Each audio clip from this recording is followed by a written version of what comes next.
Hi, hello mga kapanalig, no?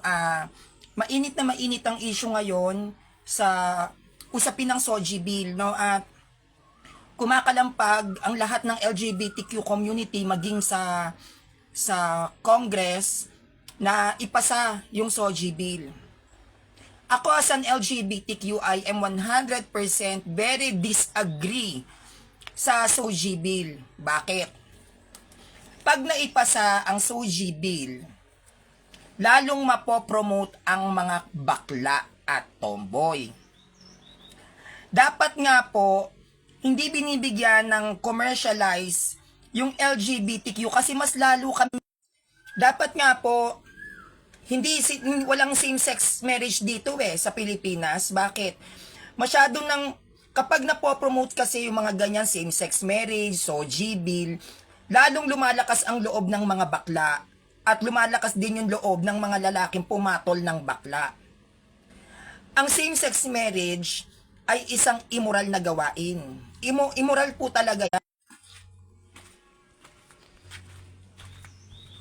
Immoral po yan Actually, kahit hindi pa ikinakasal or yung sinasabing same-sex marriage, napaka-immoral po nun sa mata ng Diyos at sa mata ng tao kasi pareho kayong may lawit di ba?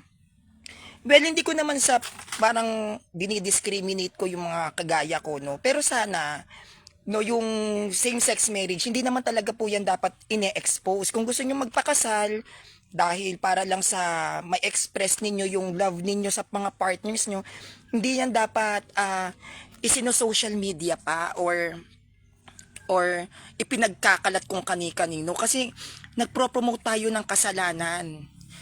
Parang sinasabi natin na gawin nyo din to kasi nagawa namin, masarap sa feeling.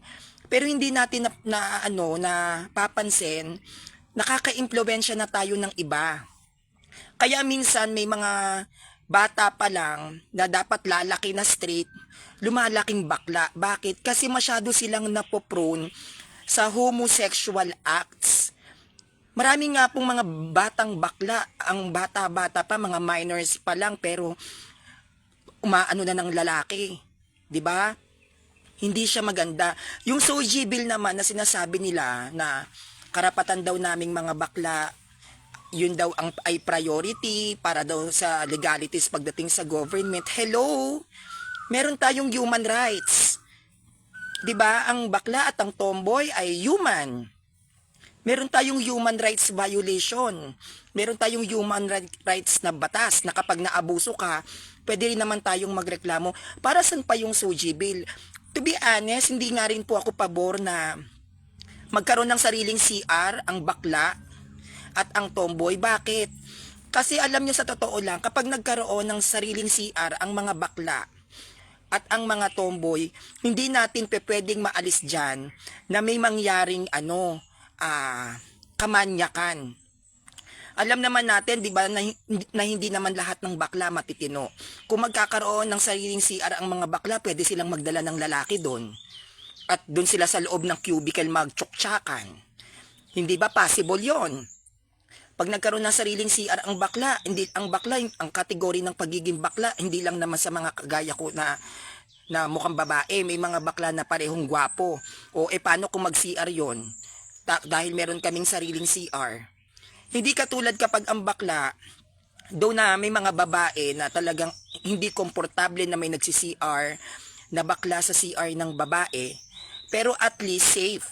Hindi ba? Na ang bakla kapag nag-CR dun sa CR ng babae, dahil maraming babaeng nandoon, hindi siya pwedeng doon, makachuksyak doon kasi syempre may mga babae. 'Di ba? Pangalawa, talagang ihi lang yung gagawin. Hindi po ba? Ang mga tibo, kahit sabihin nating transman pa yan, pag nagsi-CR dun sa CR ng babae, hindi sila pwedeng makagawa ng krimen do na dun sila magkakamay-kainan. Syempre may mga magsi-CR na mga babae, hindi ba? Pero can you imagine magkakaroon ng sariling CR ang mga bakla? Maraming pwedeng mangyari, pwedeng kunyari ako si CR ako sa CR ng mga bakla. Syempre, kapag CR ng mga bakla at lalo na yung mga magka-live-in o yung nagsasama na talaga ng matagal, pwede na rin mag-CR doon kasi consider na yon na part siya ng LGBTQ kasi yung asawa niya is bakla. Eh paano kung nag-CR sila, sabay sila doon sa cubicle? Ang daming pwedeng mangyari na hindi natin i-expect. At syempre sa mata ng mga bakla, normal yon na kunyari mag-CR yung mag-asawa o yung mag-partner na kung halimbawa parehong bakla, mag-CR doon, very common pagdating sa aming mga bakla kasi magjowa, mag-ano naman sila mag-partner sila o pwedeng may maganap na ano doon, kababalaghan. And it's another sinful act kay Lord na nakaka-offend at napaka-immoral ng ganon. Kaya sa akin, I am not actually in favor sa special treatment sa mga bading at sa mga tibo. Bakit? Kaya po maraming nagiging bakla Kasi parang pinakikita sa Pilipinas na okay lang, sige maging bakla ka. Okay lang, yung relasyon ng lalaki sa lalaki, okay lang yan. Suportado kayo ng gobyerno, maganda yan.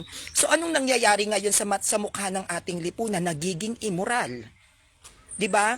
Isang araw matutulad na lang talaga ang Pilipinas sa Sodoma at Gomora na hindi na sila nabibigyan ng mga advices. Bakit? Kasi normal na lang.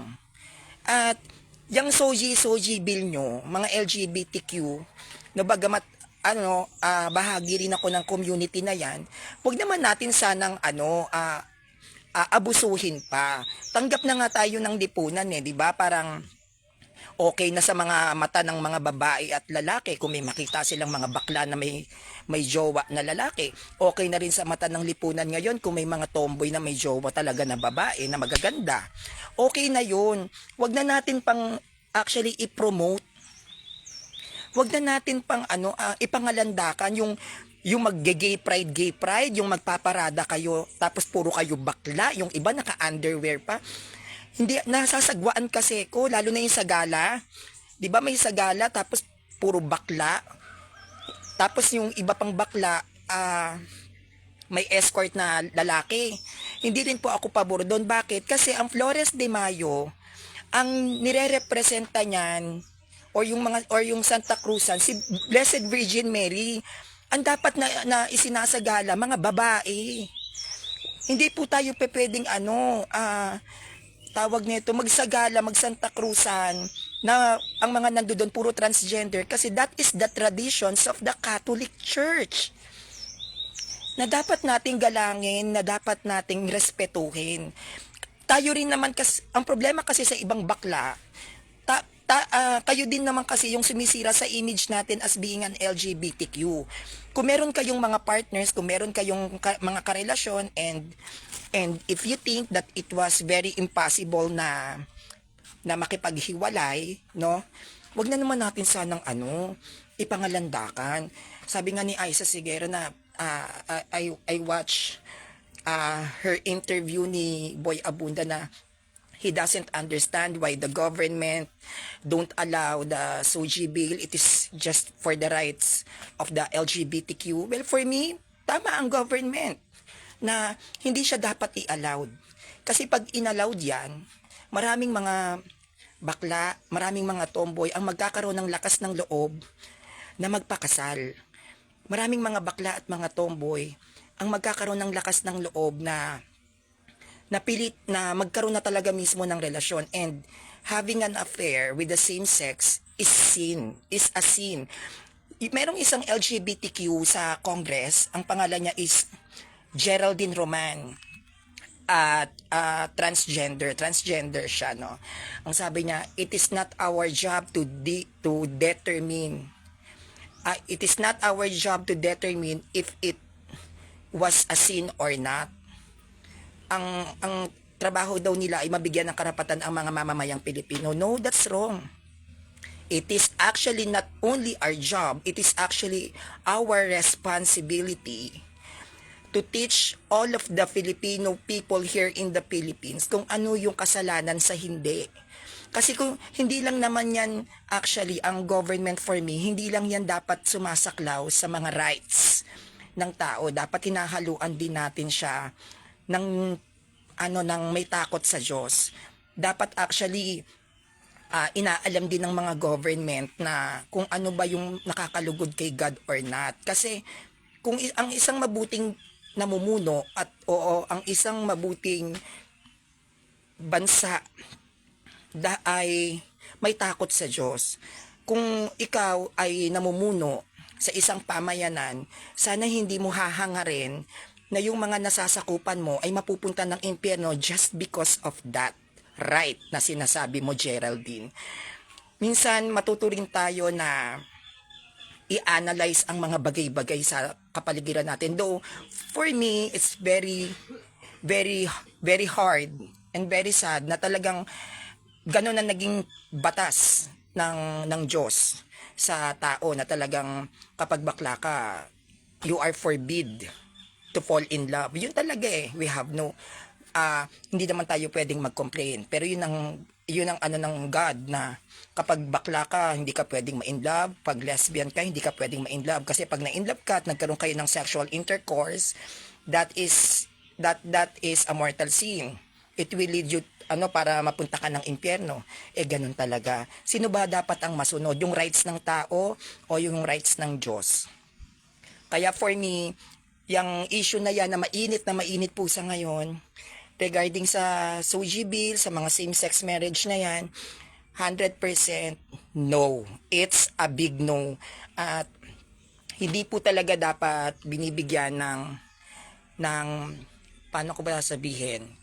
Hindi po dapat binibigyan ng magandang katwiran yung mga batas-batas na yan when it comes to LGBTQ community kasi meron po tayong human rights. Meron tayong human rights. Tao ang bakla, tao ang tomboy, makontento na tayo doon. Pag inabuso ka, mag-file ka ng case sa government, ipasok mo, human rights violation. Wag na po nating pilitin pa yung magkaroon ng CR ng mga bakla rito. Para nyo namang sinasabi na yung mga batang pasibol, sige, magbakabakla kayo kasi may CR na tayo. Hindi ko itinotolerate yung ganyan at lalong-lalong hindi ko siya ipinopromote. Sa totoo nga lang, if I will become one of the government na may pwesto, iko-condemn ko yung mga ganyang acts at talagang sasabihin ko na yung mga lalaki dyan, huwag kayong mai-inlove sa bakla. Huwag kayong mai-inlove sa bakla for me. Kasi kapag na-inlove kayo sa bakla, wala ka ng pag-asa pa na makapunta sa kaharian ng Diyos dahil syempre pag na-inlove ka, liligawan mo o pag niligawan mo, anong mangyayari? Magsasama kayo. Pag nagsama kayo, syempre may sex yan. Paano pa kayo makakapagsimba? Paano pa kayo makakapag-confess? Nandiyan na kayo mismo sa state na nagsasama na kayo. Ang babae at lalaki nga lang pag nagsama ng hindi kasal mortal sin na, talagang impyerno yon. What more pa ang bakla sa lalaki pag nagsama kayo? Ano na lang ang mangyayari sa mga tao? Hindi ba? Tapos ipopromote pa natin. Gusto nyo pa may sarili pa tayong CR. Di mas lalo tayong nasadlak sa karumal-dumal na kasalanan. Syempre, pag may sarili tayong CR, pwede tayong magtsuktsakan doon kahit wag na tayong kumuha ng motel. Total, puro bakla lang naman yung nando doon. Ang mga bakla, ano bang ginagawa ng mga bakla? 150. Dadali na lang doon sa CR. That's wrong. No? That's wrong. Kaya yung nagsasabi dyan yung mga pro-SOGI bill, negative po yan sa akin. Hindi ako papabor sa kahit na anong legalities when it comes into LGBTQ community. At as an LGBTQ community, hindi ko po yan pinapaboran kasi bagamat nandoon ang ating karapatang pantao, nandoon ang ating dapat igalang ng ating government, pero dapat alam din natin kung ano yung lugar natin. God created a man and a woman. And as an part of an LGBTQ community, part pa rin ako ng pagiging man. At yung pagiging man na yan, meron akong karapatan dyan, which is nasa human rights na batas. And being lesbian sa iba, yung mga lesbian dito, Ang ginawa ng Diyos, babae at lalaki, at kayo ay bahagi pa rin ng kababaihan. Kaya dapat ang batas ay magsisirculate lang sa babae at sa lalaki. Ganon din sa kasal, God created man and woman. Ang man para sa woman at ang woman ay para sa man. Huwag natin pilitin na God created a man for a man. God created a woman for a woman to get married. No, that's wrong. A man is only for a woman and a woman is only for a man. So, yung mga LGBTQ dyan na nasa same-sex relationship kayo, no, hindi naman tinitignan ng mga tao yan na masama kayong tao, 'di ba? Hindi naman porket meron kayong karelasyon na kapwa nyo lalaki o kapwa nyo babae o may mga lalaki na nai-in love o nagkakakrush sa bakla, hindi naman tinitignan ng mga tao yan na masama kayong tao eh. Tinitignan lang yan ng lipunan na isang kasalanan. Pero hindi yan ibig sabihin na ina-identify kayo o tayo na masasama tayong tao sa lipunan. Tinitignan yan ng mga tao as kasalanan sa Diyos. Kaya hindi yan talaga pinapaboran lalo na ng simbahang Katolika kasi kapag pumabor kami dyan, parang pumabor na rin kami sa kasalanan. And that is wrong. Sin is a sin.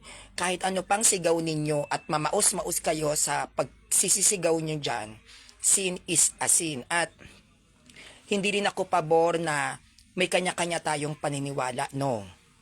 Hindi dapat ganon. Kasi kung dyan tayo mag-i-stick na mayroon tayong kanya-kanyang paniniwala, magiging pagano ang bansa na kung ano yung paniniwala mo, yun ang ipapatupad mo. Kasi ganun yung nangyari sa Roma before nung hindi pa siya bansang Kristiyano, no? Ang ginagawa ng mga emperors dyan, kapag namatay yung isang emperador, ang sasabihin ng emperador na ito yung view ko, babaguhin ko yung naging batas ng dating emperador. O, sumamba kayo dito. Nung namatay, pumalit yung bagong emperador, binago, pati mga kalendaryo, iba-iba. Bakit? Dahil sa point of view na, ito yung pananaw ko, hindi ganon. Bilang isang Katoliko at bahagi ng true church, which is the Catholic Church, isama na natin ng mga Protestant, no? Isama na natin lahat ng mga Protestant na Kristiyano. Magkakaiba ang ating paniniwala pagdating sa aral ng pananampalataya. Pero alam naman nating lahat na ang pagsasama ng dalawang lalaki na same sex or ang pagsasama ng dalawang babae bilang isang mag-asawa ay isang malaking kasalanan at ayaw ng Diyos yan, di ba? So dapat hindi lang ang mga Catholic Church ang lumalaban pagdating sa ganitong usapin. Kung talagang ang mga Protestant denominations under ng Christianity, you love God, you love Christ, mga sola Christi, mga Father alone, no, like INC, ang Diyos nila ang Ama lang, sana magtulungan tayo na sugpuin yung ganitong ipinaglalaban ng LGBTQ community. No, kung ang Pilipinas, mga Kristiyano rito, kahit ang Islam, 'di ba? Kahit ang Islam hindi rin pumapabor sa ganyan. Kung magkakaisa tayo na nasugpuin ang ganitong klaseng mentality, hindi yan mapapatupad dito. Kaya I am very very sad, no, si Robin Padilla, Muslim pa naman siya, 'di ba? Pero very in favor siya sa same-sex marriage, na which is binabali niya yung aral at doktrina ng mga Muslim. Ganon din si sino pa ba yung isa na kilala ko? Si Boy Abunda. Si Boy Abunda, deboto ng scapular. Pero gusto niya ipatupad ang same-sex marriage, which is very, very wrong.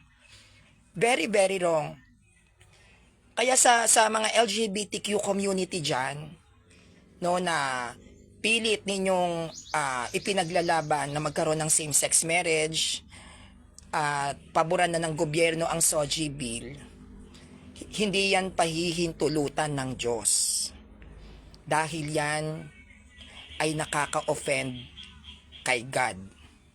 Kung bakla ka, di bakla ka, pero wag mo nang masyadong ipangalandakan yang kabaklaan mo na dahil bakla ka, gusto mo parang alababae ka din, hindi pe pwede. Dapat alam natin yung limits natin.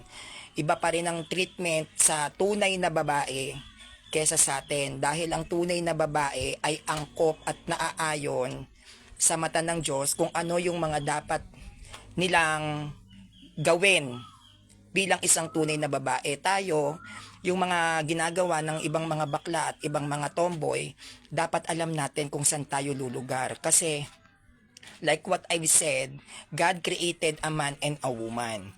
At ang man ay para sa woman at ang woman para sa man. Tayo, bagamat tao at lalang din ng Diyos, alam naman nating lahat na yung mga ginagawa natin sa ating mga sarili pagdating sa pakikipagrelasyon ay hindi talaga yan angkop sa Diyos. Yun yung dapat natin actually dapat na tinatago. Dapat nga hindi tayo proud doon 'di ba? Kung may jowa ka, kung may boyfriend ka na bakla o yung bakla may boyfriend naman o yung babae may jowang tomboy, dapat nga po tinatago 'yan Kasi yung paglalantad mo na meron kang karelasyon na lalaki, tas bakla ka, napaka-immoral 'yan sa mata ng Diyos. That is for me an immoral act or immoral relationship na which is dapat nga po hindi yan pinangangalandakan. Kaya lang sa napapansin ko dito sa ating bansa, yung immorality ay nagiging ordinaryo na lang at parang sa sobrang dami ng mga taong immoral, parang nagiging tama na siya. Ganun yung napapansin ko na sa sobrang liberated ng Pilipinas, sa sobrang na-open na yung mga tao sa yung lalaki may asawang bakla, yung babae may asawang tomboy. Parang nagiging normal na lang siya na unlike before hindi naman Actually mas gusto ko pa nga yung dati na kapag lalabas ka sasabihin ng mga bata bakla.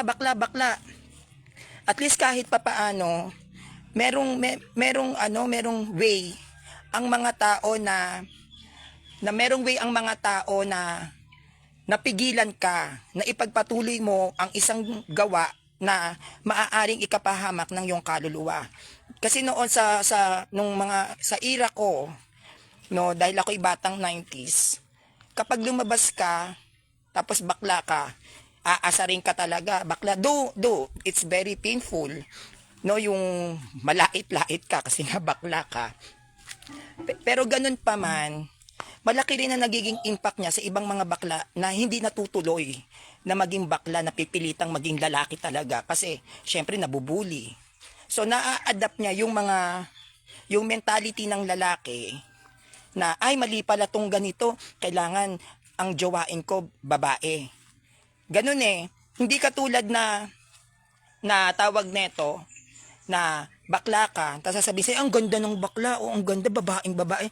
Alam mo yung pinipraise mo pa, kaya yung isang bakla, lumalakas ngayon ang loob na, ay, tama tong ginagawa ko, ang daming masaya sa pagiging bakla ko, na which is hindi talaga ako pabor.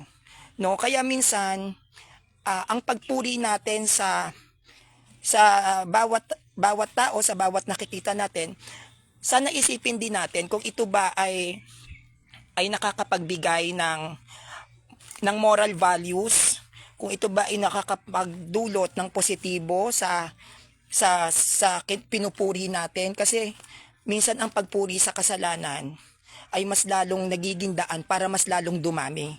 Hindi po pinupuri ang kasalanan. Hindi pinupuri ang same-sex relationship, hindi pinupuri ang same-sex marriage, hindi pinupuri ang SOGI bill, hindi po pinupuri ang kasalanan. Kaya sana sa mga LGBTQ community dito, magkaroon naman tayo kahit papaano ng konting kahihiyan. Magkaroon sana tayo ng konting pribado sa publiko kasi nagiging normal na lang ang kasalanan sa mga tao. At kung talagang meron tayong malasakit sa tao, sana wag natin i-open pa sa mga sisibol na generations na maging bakla ka, mag-asawa ka ng lalaki, maging tomboy ka, mag-asawa ka ng babae. Dapat kahit na tayo ay bakla, ituro natin sa kanila kung paano mamuhay ng nararapat sa Diyos. Ituro natin sa Kanya na kahit na bakla ka, kahit na ang tingin sa'yo ay hindi ka bagay sa lipunan, mahalaga pa rin na ang ituro natin sa mga kabataan na alam natin na LGBTQ kung paano mamuhay ng may karangalan. Pwede naman tayong mag-adapt ng mga bata, di ba? Katulad nung may-ari ng afisyonado, wala namang asawa yon pero nag-adapt siya ng maraming nagkaroon siya ng anak. May tawag doon sa yung magbubuntis yung babae, pero hindi siya makikipag-sex yung bakla. O ganun. Hindi po ba? Mas maganda po kasi na alalahanin pa rin naman natin yung commandments ng God. Mas maganda pa rin na kahit na bakla ka, dapat alam din natin kung paano natin nirerespetuhin ang batas ng Diyos. Hindi porkit gusto natin, hindi porkit na yung gusto nating batas ay papabor sa atin at magiging masaya tayo, ibig sabihin tama. Dahil hindi naman lahat ng mga bagay na maaaring magpasaya sa atin o maging advantage sa atin ay tama, hindi po ba? Halimbawa, masaya ka sa relasyon mo sa isang lalaki pero kabit ka naman. Kahit na masaya ka, pero kahit kailan hindi magiging tama ang maging kabit. Nagbibigay man sa'yo ng saya yung isang lalaking yon, pero pag hindi mo naman asawa, mali pa rin yung pagiging masaya mo. Ganon din para sa akin as an LGBTQ. Masarap sa pakiramdam ang maikasal. Masarap sa pakiramdam na maraming nagiging saksi at magiging saksi sa inyong pagmamahalan. Lalo na tayo yung mga bakla. Masarap yun, yung papalakpakan yung pagmamahalan ninyo, may celebrations, masarap sa feeling. Pero lagi po rin po nating tatandaan, ang kasal ay para sa babae at sa lalaki. At wag na nating pangarapin pa na mararanasan natin yung ganon na pakiramdam. Kung gusto nyong maranasan ang pakiramdam ng kinakasal, mag-asawa kayo ng babae, yung mga bakla rito. Kung gusto nyong sumarap yung pakiramdam ninyo, mag-asawa kayo ng babae. Pero kahit kailan, at kahit tumambling-tambling kayo mula Luzon hanggang Mindanao, hindi po mangyayari na papabor ang simbahang Katolika sa same-sex marriage. Bakit? Dahil ang Diyos, ang pinagtipan niya si Eva at si Adan. Wala po tayong mababasa na ang Diyos ay lumalang ng tao na Adan ay para kay Adan. Masakit na katotohanan, yes. Nakakalungkot, yes. Pero yun po kasi yung katotohanan. Na hindi lahat ng bagay na nagpapasaya sa atin ay tama. At hindi rin naman lahat ng bagay na kung saan tayo pwedeng masaktan at nakakalungkot ay mali. May mga bagay na masasaktan ka at malulungkot ka at darating ka sa in denial stage, pero yun naman pala ang magliligtas sa'yo. Kaya wag natin sanang laging titignan yung mga advantages na pwedeng makuha ng LGBTQ pag ito ay naisabatas, pag ito ay napatupad. Lagi rin po naman natin titignan din yung magiging bunga. Na kapag napatupad ang SOGI bill, mas lalong magiging malaswa ang lipunan natin ngayon. No, mas lalong magiging open ang mga kabataang lalaki na pumatol sa bakla. Mas lalong ma-open ang mga kabataang bakla na manlalaki. At pag nangyari yan, ang sex sa Pilipinas ay magiging normal na lang. At ang mangyayari sa mga kababaihan, para kayong palikuran na lang. Magiging parausan na lang kayo ng mga lalaki. Bakit? Dahil immune at sanay na ang mga kabataan pagdating sa sex. Dahil bukod sa bakla, may babae pa. Kaya pag nabuntis ang mga babae, wala na kayong pangil. Wala na kayong power. Bakit? Kasi anytime, pwede kayong iwan ng lalaki dahil may mga bakla nang sasalo sa kanila na which is ayan ang kinatatakutan ko. Diyan ako takot na dumating ang isang araw na ang babae ay paanakan na lang. Na kapag nalosyang ka dahil ang gaganda na ng mga bakla ngayon, sa bakla na sila lilipat. At mawawalang halaga ang relasyon ng babae sa lalaki. At mas lalong mabibigyang diin na ang same-sex relationship. At baka dumating pa yung isang araw na mas bongga pa yung kasal ng same-sex kesa sa opposite sex. Kaya wag natin actually purihin yung mga bagay na alam nating kasalanan.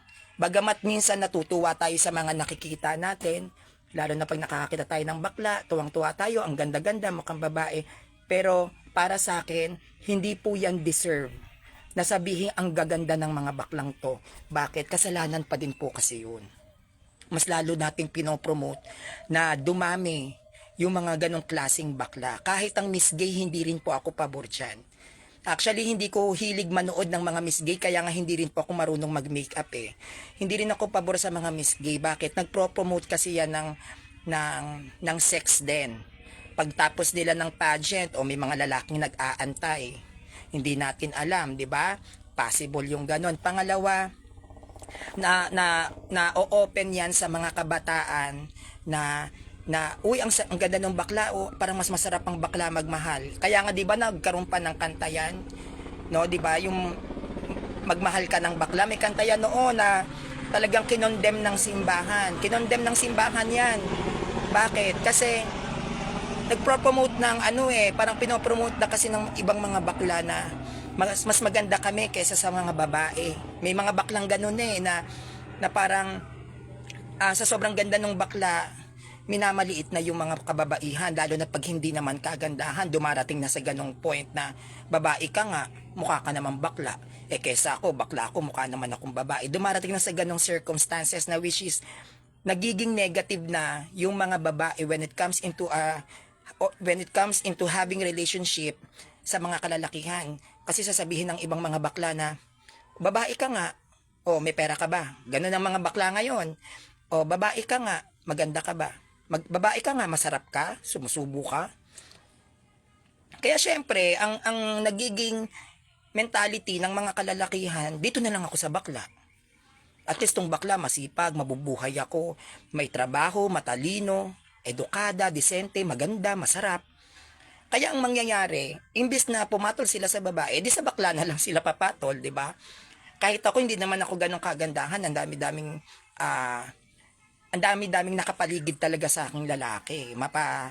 Actually, may mga Katoliko pa nga na, Sanrio, pwede bang mandigaw sa'yo? Ay, hindi pwede.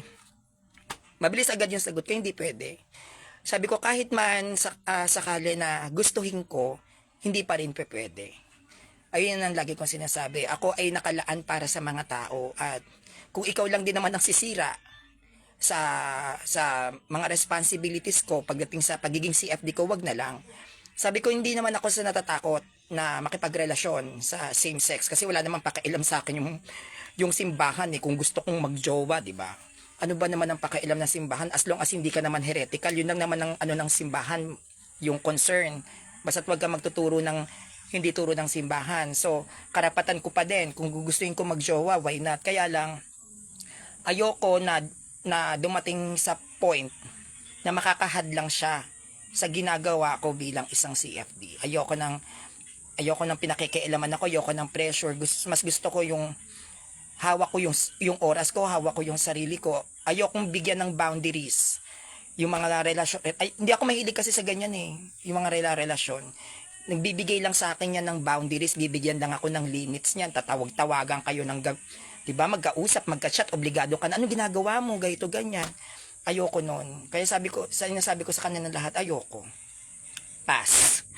Kaya sa mga bading dito, at sa mga tibo, sana magkaisa din tayo, lalo na yung mga LGBTQ na CFD.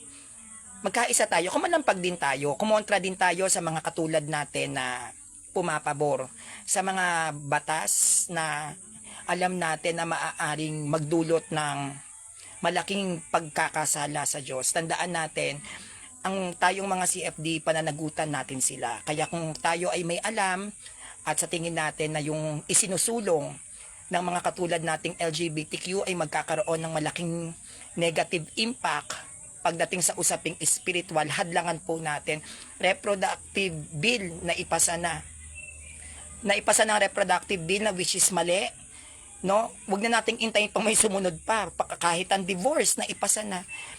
Huwag na po nating, baka sa susunod same-sex marriage maipapasa na rin. Kaya sa mga kagaya kong LGBTQ na CFD, na nanawagan ako sa inyo na gamitin din natin yung boses natin. Lumaban din tayo sa mga katulad natin. Alam din naman natin na ang pinaglalaban ay kasalanan. Hindi po ipinaglalaban ng kasalanan.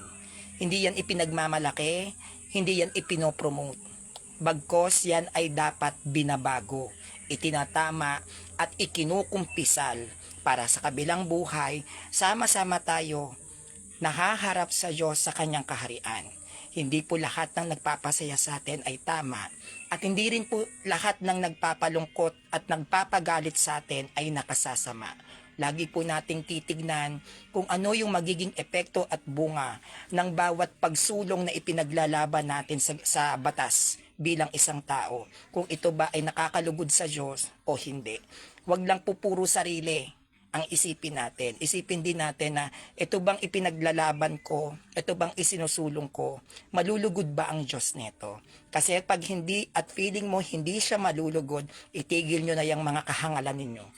Dahil kahit kailan, mapatupad man siguro sa bansa, yung mga isinusulong ninyo.